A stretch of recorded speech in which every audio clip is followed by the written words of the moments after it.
is. This lounge isn't for ghetto trash like you. Security! The words sliced through the air like a blade loud enough for every passenger in the SkyElite Airways Platinum Lounge to turn and stare. Victoria Hartwell, the senior guest services manager, didn't whisper her contempt. She announced it, her perfectly manicured finger pointing directly at Dr. Jasmine Brooks like she was identifying a criminal. Jasmine stood perfectly still in her gray hoodie and worn jeans, her first-class boarding pass still extended in her hand. She had just flown 18 hours straight from a humanitarian mission in Kenya, and all she wanted was a shower and a quiet place to prepare for an emergency board meeting. Instead, she was being publicly humiliated by a woman who had no idea what she had just unleashed. What Victoria didn't know was that in exactly 8 minutes, the woman she just called ghetto trash would fire her and restructure the entire company's policies on discrimination.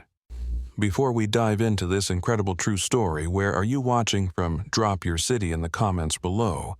And if you believe respect shouldn't depend on designer clothes, hit that subscribe button and share this video. This story will change how you see power and prejudice forever.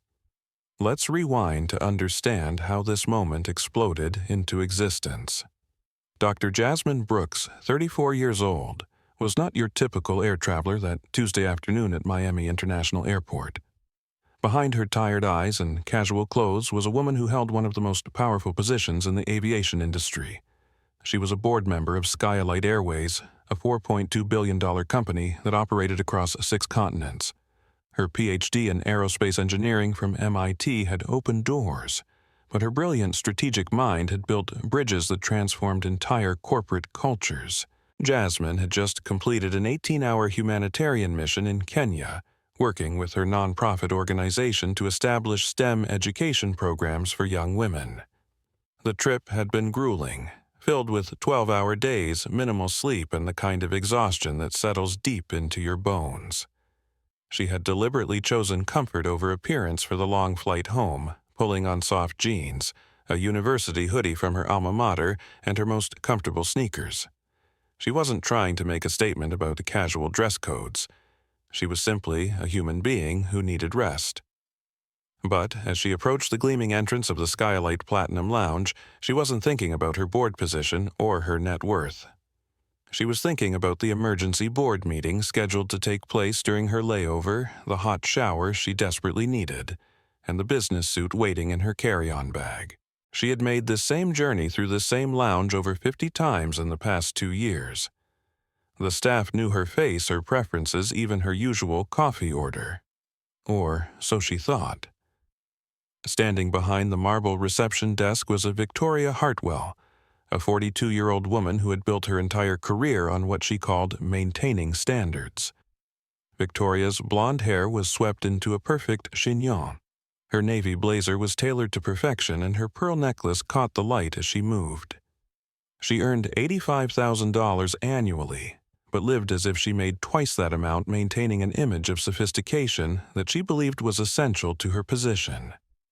Victoria had been with SkyElite for 8 years, working her way up from ground services to senior guest services manager. She prided herself on running the most exclusive lounge in the SkyElite network, and her definition of exclusivity went far beyond checking boarding passes. She had an eye for who belonged and who didn't, and she never hesitated to act on her instincts. In Victoria's world, the lounge was her kingdom, and she was its gatekeeper. She had turned away celebrities who weren't dressed appropriately, questioned the credentials of young entrepreneurs who looked too casual to afford first-class tickets, and built a reputation for protecting what she called the integrity of the premium experience. Today, that reputation was about to cost her everything. As Jasmine approached the desk, Victoria's trained eye immediately categorized her as a problem. Young black, dressed down, probably trying to sneak into a space where she didn't belong. Victoria had seen it before, and she knew exactly how to handle it. She had no idea she was about to confront her own boss. The SkyElite Platinum Lounge at Miami International Airport was buzzing with its usual afternoon energy. Business travelers typed furiously on laptops, families prepared for international flights, and the soft hum of conversations filled the space. It was 3:15 p.m. when Jasmine approached the reception desk, her boarding pass ready, and her expression neutral despite her exhaustion. Victoria looked up from her computer screen and Jasmine watched her face change in real time. The professional smile that had been in place for the previous guests vanished, replaced by a tight, disapproving line. Victoria's eyes swept over Jasmine from head to toe, lingering on her hoodie and sneakers with obvious distaste. "Can I help you?" Victoria's tone wasn't helpful. It was a challenge wrapped in fake politeness.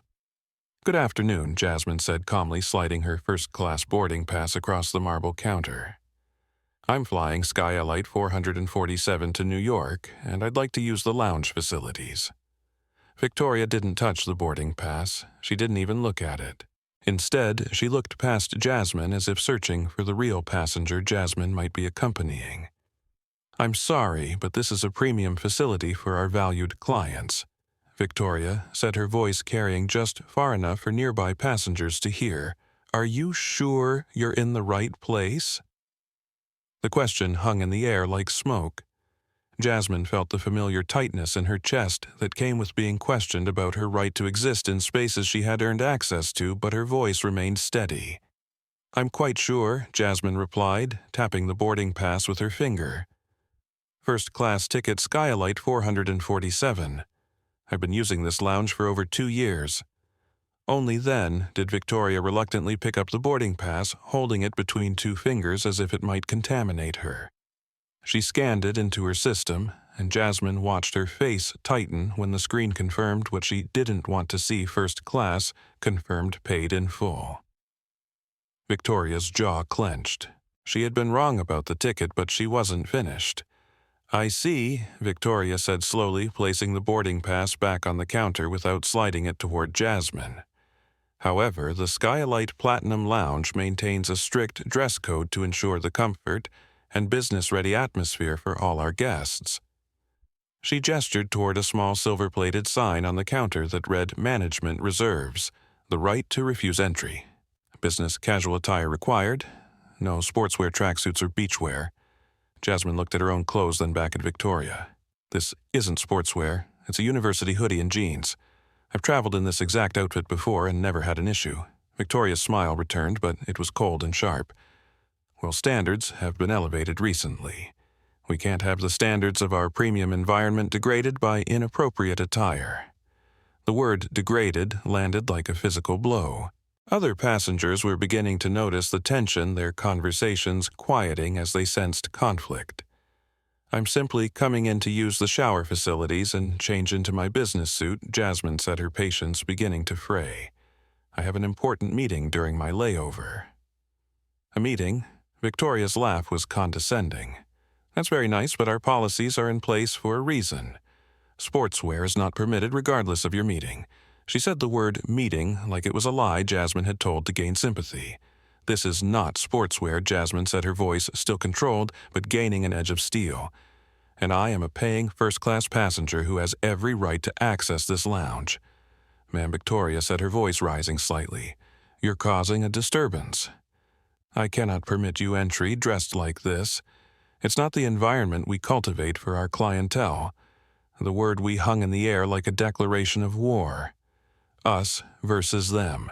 People like us versus people like you. Ryan Martinez, the assistant manager, had been watching the exchange from his position at the concierge desk. He approached now, his expression uncertain, but his loyalty clear. "Is there a problem here?" Victoria Ryan asked. "Mr. Martinez, this guest is insisting on entry despite not meeting our dress code requirements." Victoria explained, her voice loud enough to ensure their conversation became a public spectacle. Ryan glanced at Jasmine, then at her boarding pass, then back at Victoria. "But she has a first-class ticket."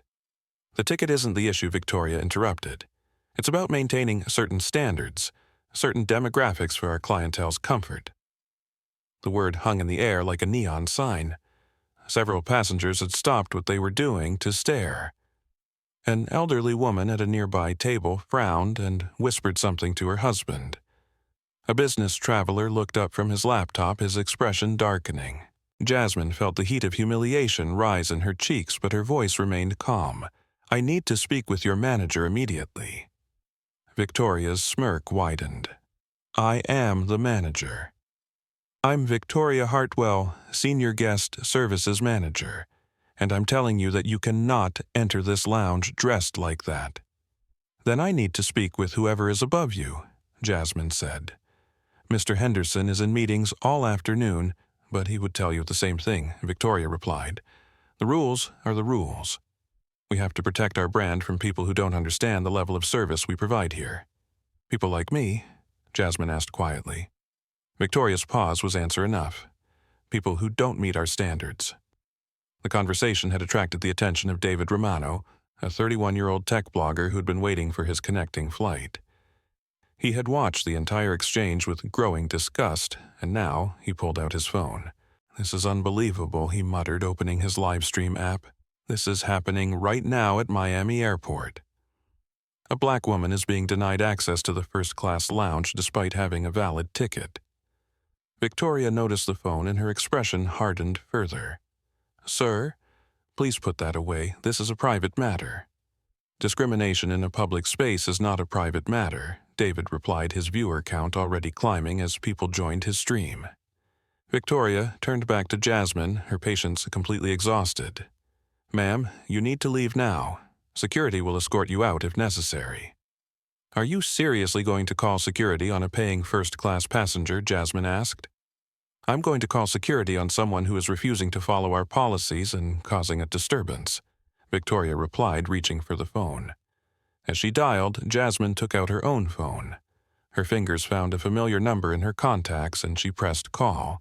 Victoria watched with amusement as Jasmine waited for someone to answer. Calling your lawyer? She asked mockingly. Jasmine didn't respond. When the call connected, she spoke clearly and calmly. Michael. It's Jasmine. I'm at the Miami lounge and we have a significant problem. Victoria's smug expression faltered slightly when she heard Jasmine address someone named Michael with such familiarity, but she quickly recovered. Probably some civil rights lawyer, she thought. These people always knew someone who would threaten lawsuits over imagined slights. I don't care who you're calling, Victoria said loud enough for the growing crowd of onlookers to hear. Security is on their way, and you will be escorted from the premises. 2 SkyElite security officers appeared within minutes, their faces professionally neutral, as they approached the reception desk. Officer Martinez and Officer Johnson had responded to lounge calls before, usually for intoxicated passengers or ticketing disputes. But when they saw Jasmine standing calmly at the counter holding her phone and her boarding pass, they exchanged glances. Ma'am, we received a call about a disturbance, Officer Martinez said to Jasmine, his tone respectful but questioning. Officers. I'm a first-class passenger trying to access the lounge I've used dozens of times before, Jasmine replied evenly. Miss Hartwell is refusing me entry based on my clothing. Officer Johnson looked at the boarding pass Victoria had left on the counter. This shows first-class Miami to New York. The ticket isn't in question, Victoria interjected quickly. It's a dress code violation. We have standards to maintain. Officer Martinez looked at Jasmine's hoodie and jeans, then at the other passengers in the lounge. He could see at least 3 men in similar casual attire, including someone in a Miami Heat jersey and another in cargo shorts and a t-shirt. Ma'am, he said to Victoria, what exactly is the dress code violation? Sportswear, Victoria said firmly. We don't allow sportswear in the premium areas. That's a university hoodie and jeans, Officer Johnson observed. I see other passengers in similar attire. Victoria's face reddened. Those are different circumstances. How so? Jasmine asked quietly. Victoria's mouth opened and closed without sound. The answer she wanted to give couldn't be said in front of witnesses, in front of cameras, in front of security officers who were already looking skeptical. David's live stream had grown to over 300 viewers and the comments were pouring in. This is straight-up racism, one viewer wrote. Sue them into bankruptcy, typed another. Get their names and blast them everywhere, demanded a third. This is absolutely insane, David said into his phone. We're watching discrimination happen in real time. The woman has a first-class ticket and they're calling security on her for wearing jeans. Lisa Chang, a 25-year-old junior staff member, had been watching the confrontation from behind the departure boards. She had been with SkyElite for only 6 months, but she had seen Victoria's behavior before. The way Victoria's tone changed depending on who approached the desk. The extra scrutiny applied to certain passengers, the sudden enforcement of rules that seemed flexible for others. Lisa approached the group cautiously. "Excuse me, Victoria. Maybe I could help check the passenger," and Victoria whipped around. "Lisa, this doesn't concern you. Return to your station. I just thought you thought wrong. Go back to work." Lisa retreated, but not far. She had heard Victoria's comment about demographics, and it made her stomach turn. Meanwhile, Jasmine was still on the phone. "Yes, Michael, she called security to have me removed. Victoria Hartwell, Senior Guest Services Manager." She paused, listening. "No, I'm not raising my voice. I'm not causing a scene. I'm standing here, calmly, while being discriminated against." Victoria couldn't hear the other side of the conversation, but something about Jasmine's tone was making her increasingly uncomfortable. There was an authority there, a confidence that suggested this Michael person was taking the situation very seriously. "Who exactly are you calling?" Victoria demanded. Jasmine looked at her calmly. "Someone who will be very interested to know how SkyElite's Miami Lounge treats its customers." "Are you threatening me?" Victoria's voice pitched higher. "I'm not threatening anyone. I'm reporting discrimination to the appropriate parties." An elderly passenger at a nearby table, Eleanor Morrison, stood up and approached the group. She was a tiny woman, probably in her 70s, but her voice carried the authority of someone who had spent decades in boardrooms. "Young lady," she said to Victoria, "I've been watching this entire exchange and I am appalled. This woman has done nothing but stand here politely while you humiliated her in front of everyone." "Ma'am, this is a private business matter," Victoria began. "Discrimination is not a private business matter," Eleanor interrupted. "I've been flying first class for 40 years and I've never seen such disgraceful behavior from airline staff." Other passengers began to speak up. A businessman closed his laptop and stood. "This is ridiculous. Just let her in." A mother traveling with 2 teenagers shook her head. "I can't believe what I'm seeing." Victoria looked around at the growing circle of witnesses, her confidence beginning to crack. This was not how these situations usually played out. Usually the passenger would get frustrated and leave. Usually other passengers minded their own business. Usually she maintained control. "Everyone needs to calm down," Ryan Martinez said finally. Stepping forward more assertively, "Victoria is just following company policy." "What policy?" Eleanor Morrison demanded. "The policy of judging people by their skin color." "That's not, we don't," Ryan stammered. "Then explain to me why 3 men in this lounge are wearing athletic clothing right now and none of them were questioned." Eleanor continued, pointing toward the casual passengers Officer Martinez had already noticed. Victoria's face was now bright red. "Those are established clients." "So you admit you apply rules differently based on whether you recognize someone," Jasmine said quietly. "I didn't say that. You just did." David's livestream viewers had climbed to over 800, and people were recording from multiple angles now. What had started as a private confrontation was becoming a very public spectacle. Michael, Jasmine said into her phone, "I think you need to hear this directly from Miss Hartwell." She looked at Victoria. "My colleague would like to speak with you." "I don't have to speak to anyone," Victoria replied. "You might want to reconsider that," Jasmine said, her voice still calm but carrying a new weight. "This is Michael Davidson."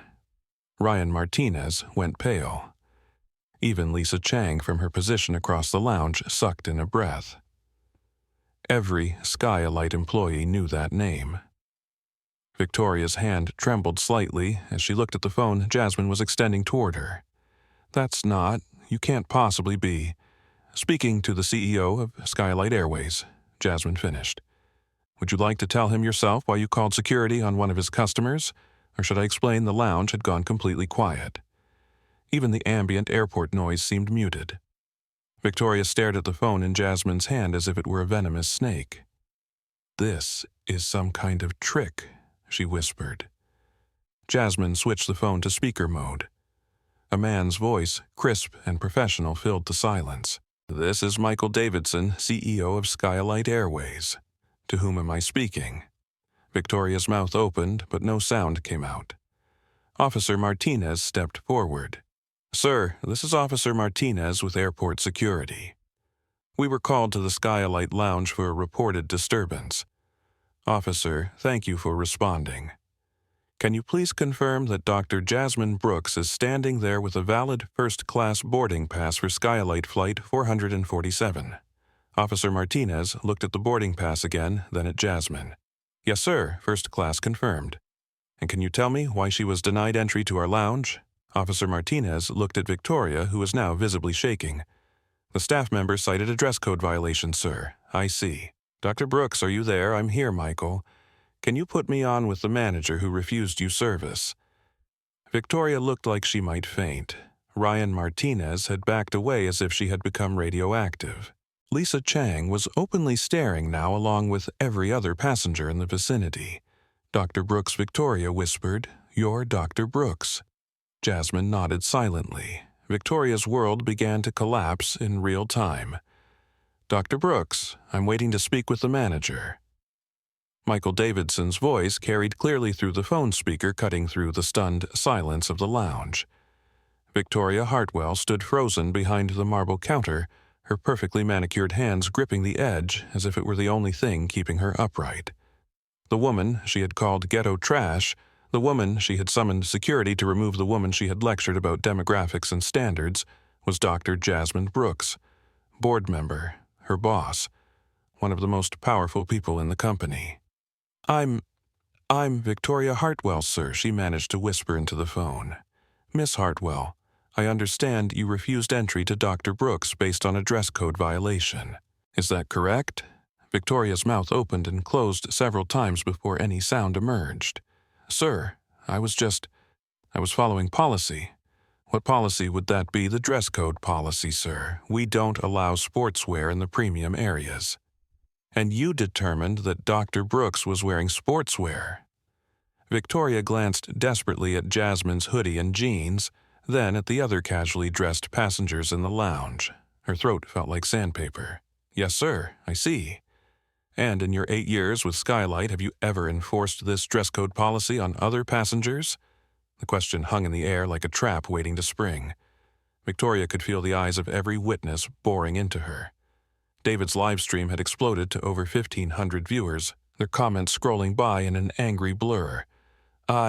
Sometimes, sir, when necessary, Michael repeated slowly. "Dr. Brooks, can you describe exactly what Miss Hartwell said to you?" Jasmine's voice remained steady and professional. "She told me the lounge wasn't for people like me. She said I was causing degradation to their standards. She mentioned maintaining certain demographics for client comfort. And she called security to have me removed as ghetto trash." The sharp intake of breath from the gathered crowd was audible. Eleanor Morrison shook her head in disgust. Lisa Chang covered her mouth with her hand. Even Officer Martinez winced.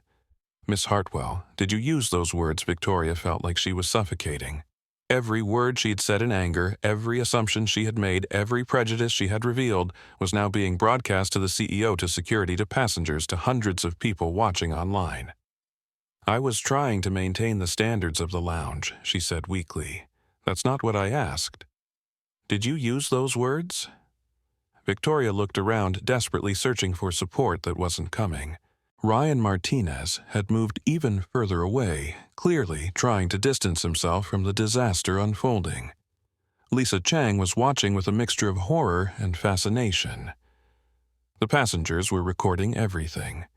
I may have, in the heat of the moment, said things that were yes or no, Miss Hartwell. The simplicity of the question cut through all her excuses and justifications. Yes. The word fell into silence like a stone into still water. "Dr. Brooks, I apologize. This is completely unacceptable and does not represent the values of SkyElite Airways." "I know it doesn't, Michael. That's why we need to address it comprehensively." Victoria's blood ran cold at the word comprehensively. She knew what that meant in corporate speak. Heads were about to roll.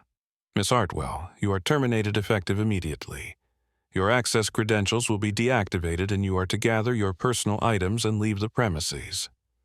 The words hit Victoria like physical blows. Sir, please I can explain. There is no explanation for discriminating against a passenger, especially a board member, based on their appearance or race. It wasn't about race.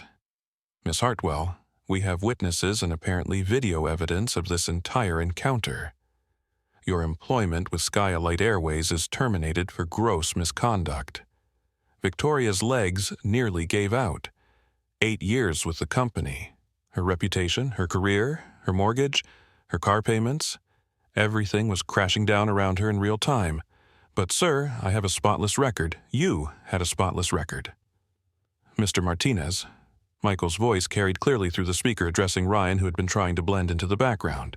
Yes, sir. Ryan's voice cracked slightly. You supported Miss Hartwell's actions, correct? Ryan looked around frantically as if searching for an escape route that didn't exist. I was just backing up my supervisor, sir. It's what we're trained to do.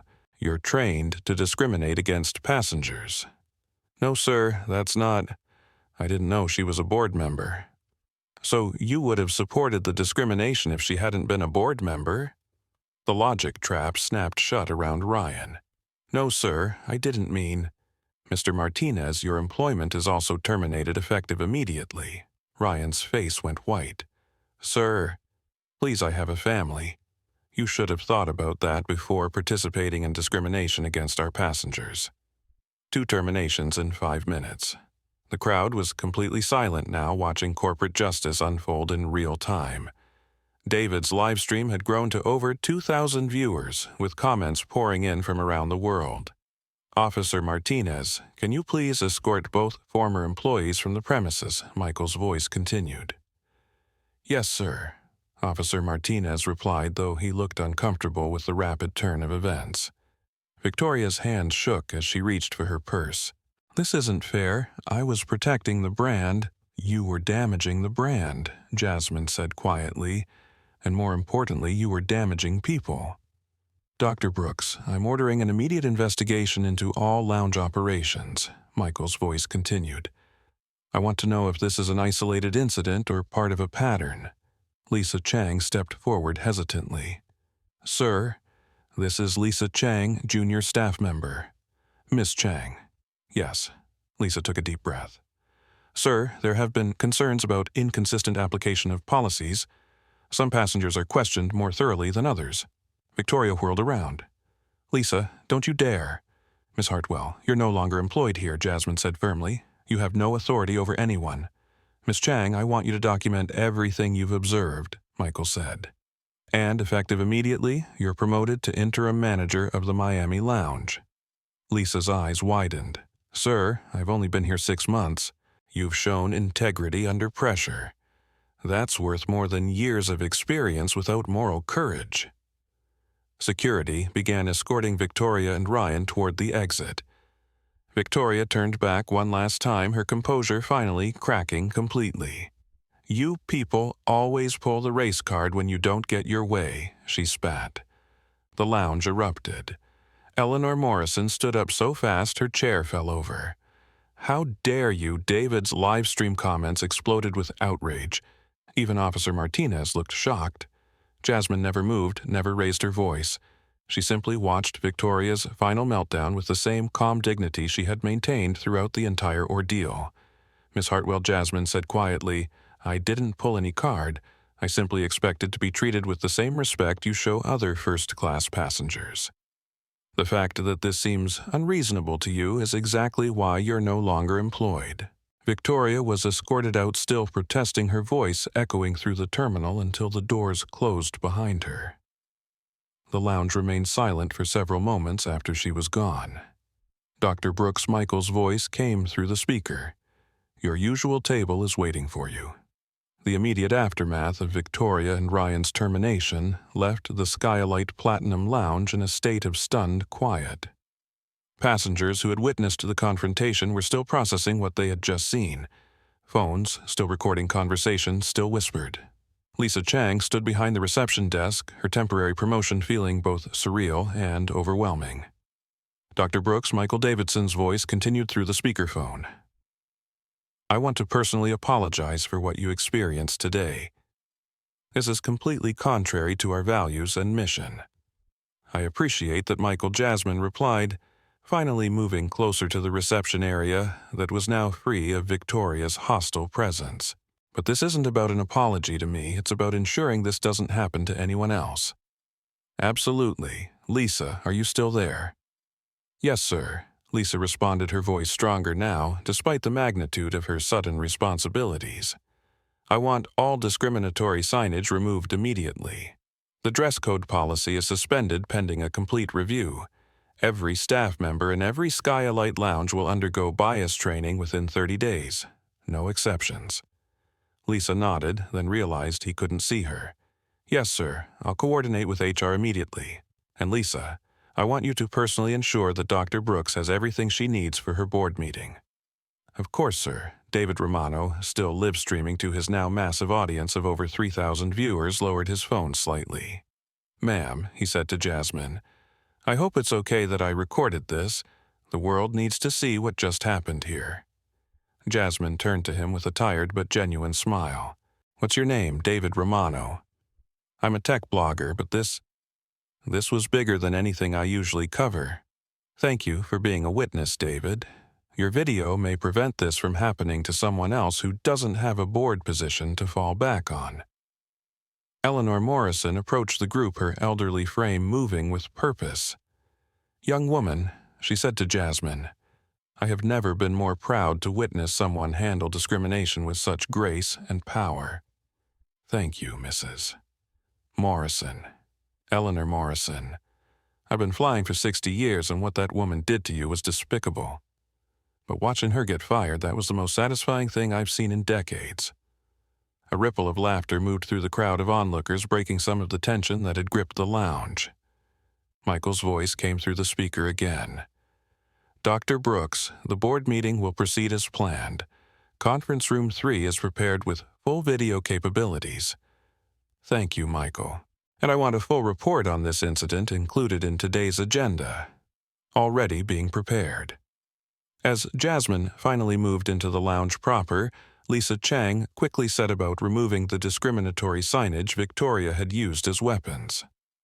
The dress code placard disappeared first, followed by several other posted policies that had been selectively enforced. Officer Martinez approached Jasmine before leaving. Ma'am, I want you to know that what we witnessed here today will be fully documented in our report. Ms. Hartwell's behavior was completely unacceptable. Thank you, officer. I hope this helps establish better protocols for handling discrimination complaints at the airport. Yes, ma'am. We'll make sure it does. Meanwhile, across the terminal, Victoria Hartwell sat in a bathroom stall crying into her hands. Her access badge had already been deactivated, her corporate credit card suspended. 8 years of employment had been erased in minutes. She pulled out her personal phone to call her husband, but couldn't figure out how to explain what had just happened. Her perfect reputation was destroyed.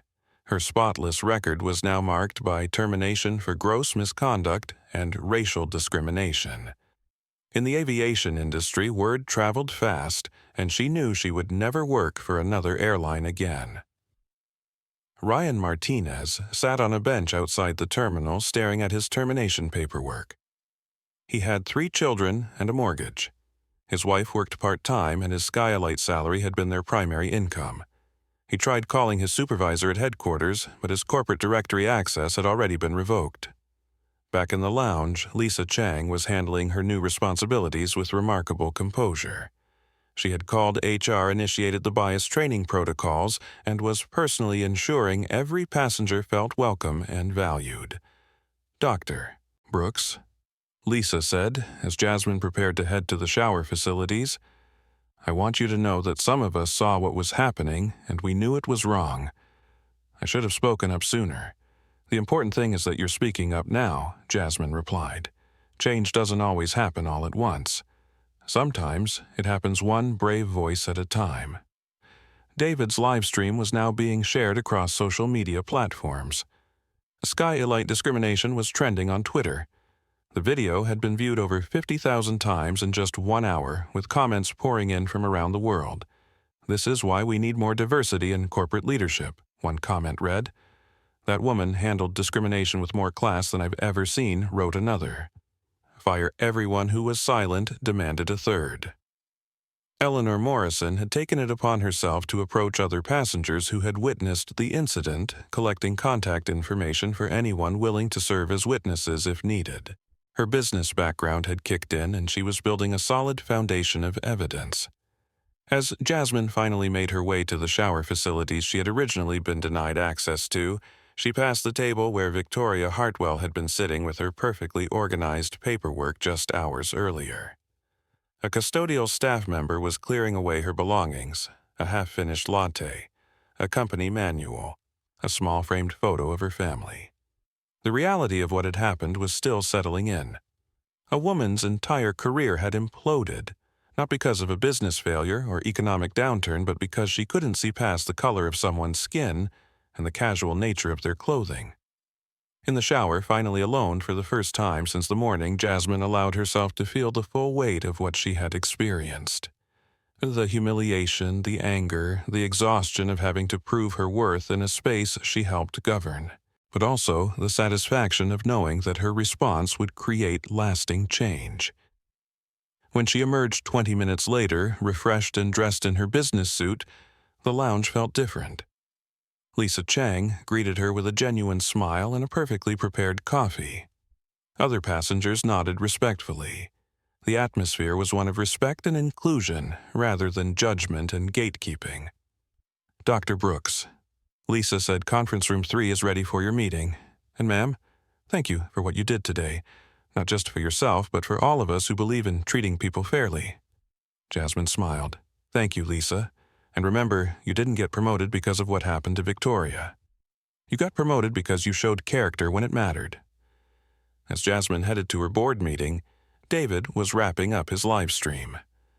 "I don't know if you all understand what we just witnessed," he said to his camera.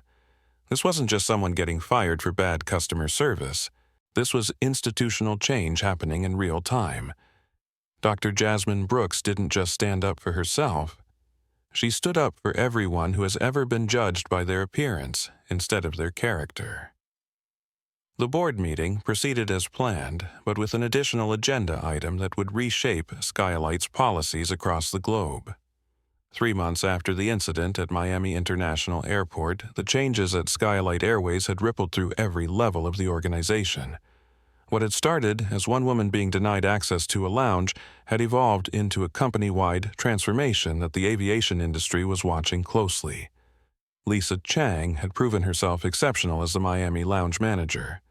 Customer satisfaction scores had reached record highs not because the amenities had improved, but because every passenger was treated with genuine respect and dignity. She had removed all subjective policies and replaced them with clear, objective standards that applied equally to everyone. "If you have a valid premium ticket, you belong here" became the new motto printed on elegant plaques throughout the lounge. Victoria Hartwell's fall had been swift and complete. Word of her termination had spread through aviation industry networks within days. Her discriminatory behavior, captured on video and witnessed by multiple passengers, had made her unemployable in hospitality or customer service roles. She had been forced to sell her luxury condominium and move back in with her parents in a suburb outside Orlando. She had tried to file for unemployment benefits, but her termination for gross misconduct made her ineligible. Her attempts to find legal representation for a wrongful termination lawsuit had failed when lawyers saw the video evidence and declined to take her case. Ryan Martinez had faced similar consequences.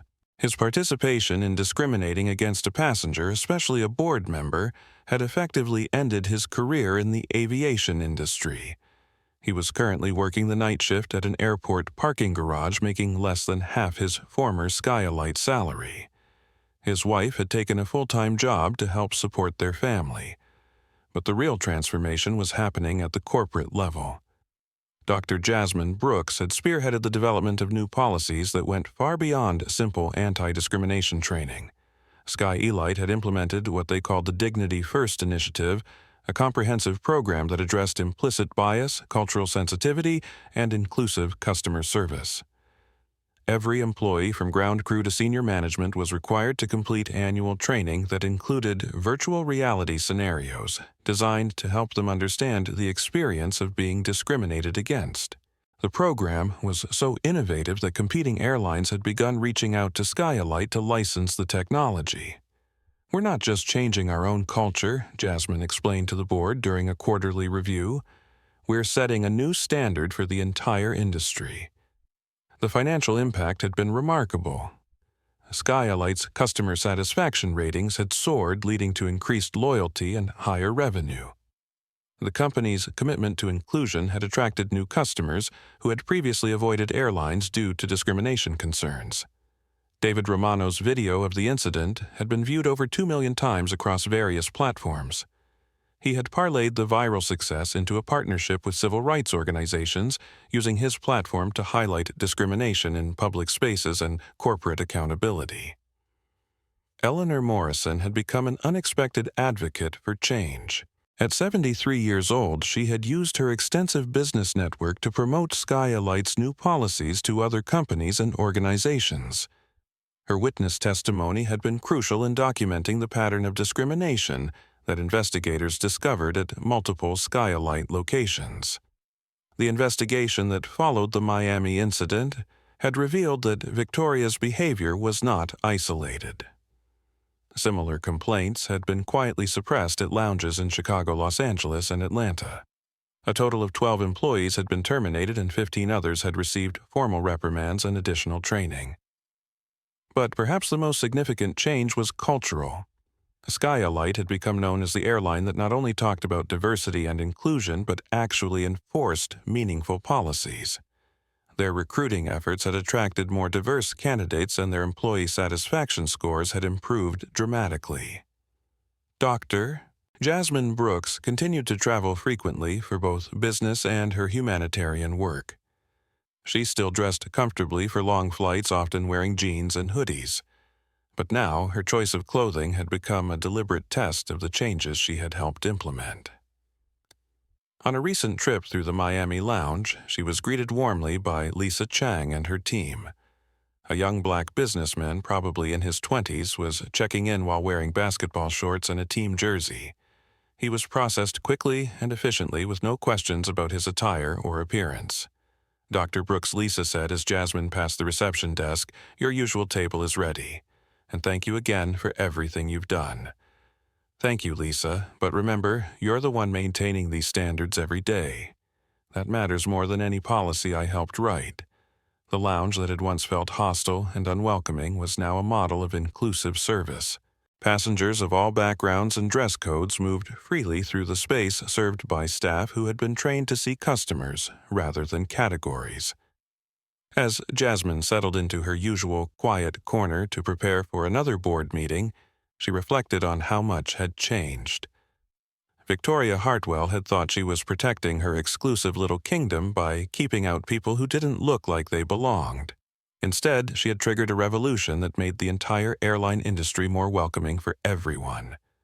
The irony wasn't lost on Jasmine. Victoria's discrimination had ultimately created more opportunities and better treatment for the exact people she had tried to exclude. 6 months after the incident, SkyElite Airways was named the most inclusive airline in North America by the Travel Equity Association. The award ceremony was held at a hotel in Miami just minutes from the airport, where everything had changed. Dr. Jasmine Brooks accepted the award on behalf of the company, wearing the same gray university hoodie she had worn that day in the lounge. "This award doesn't belong to me," she said in her acceptance speech. "It belongs to every employee who chooses to treat passengers with dignity, every witness who speaks up when they see discrimination, and every person who refuses to accept that's just how things are as an acceptable answer." The audience gave her a standing ovation, but Jasmine was thinking about Victoria Hartwell, wondering if she was watching, wondering if she understood now that the people like you she had tried to keep out were actually the people who could make things better for everyone. Change Jasmine had learned didn't always come from boardrooms and policy committees. Sometimes it came from a tired woman in a hoodie who refused to accept being treated as less than human. Sometimes the most powerful revolution began with someone simply asking to be treated with the same respect as everyone else. 1 year later, Dr. Jasmine Brooks walked through Miami International Airport wearing her favorite gray hoodie and comfortable jeans. She was returning from another humanitarian mission exhausted but fulfilled, and looking forward to the quiet comfort of the SkyElite Platinum Lounge. As the glass doors slid open, she was greeted by name by the staff, offered her preferred beverage, and directed to her usual table in the quiet zone. The lounge was bustling with passengers from every background, all being served with equal dignity and respect. Lisa Chang approached with a warm smile. "Dr. Brooks, welcome back. How was Kenya productive?" "We opened 3 new STEM schools for girls," Jasmine replied. "How are things here? Perfect. The new training protocols are working beautifully. We've had 0 discrimination complaints in 8 months. Jasmine nodded, looking around the space that had once rejected her. Above the reception desk, a subtle plaque read, "Excellence. In service means dignity for all." She had been denied a seat at the table, so she had redesigned the entire room. I've shared over 1,000 stories on this channel, but Dr. Jasmine Brooks's experience changed how I understand real power. Victoria Hartwell thought power was the ability to say no, to exclude, to judge. But Dr. Brooks showed us that true power is the ability to create change that lifts everyone up. The lesson here isn't just about fighting discrimination. It's about dignity. It's about recognizing that every person deserves respect regardless of how they look or dress. Victoria lost everything because she couldn't see past her prejudices. Jasmine changed an entire industry because she refused to accept being treated as less than human. Real leadership isn't about raising your voice. It's about raising the standard. If this story moved you, please hit that like button right now. It helps more people discover these powerful stories of justice and transformation. Share this video with someone who needs to be reminded that dignity isn't earned, it's deserved. And if you believe that respect should be a right, not a privilege, smash the subscribe button and ring the notification bell so you never miss a story. Drop a comment below and tell us about a time when you witnessed discrimination or stood up for what was right. Your story might inspire someone else to find their courage. Until next time, remember, you never know when the person you're judging might be the one who decides your future. Stay strong, stay dignified, and never let anyone convince you that you don't belong where you've earned the right to be.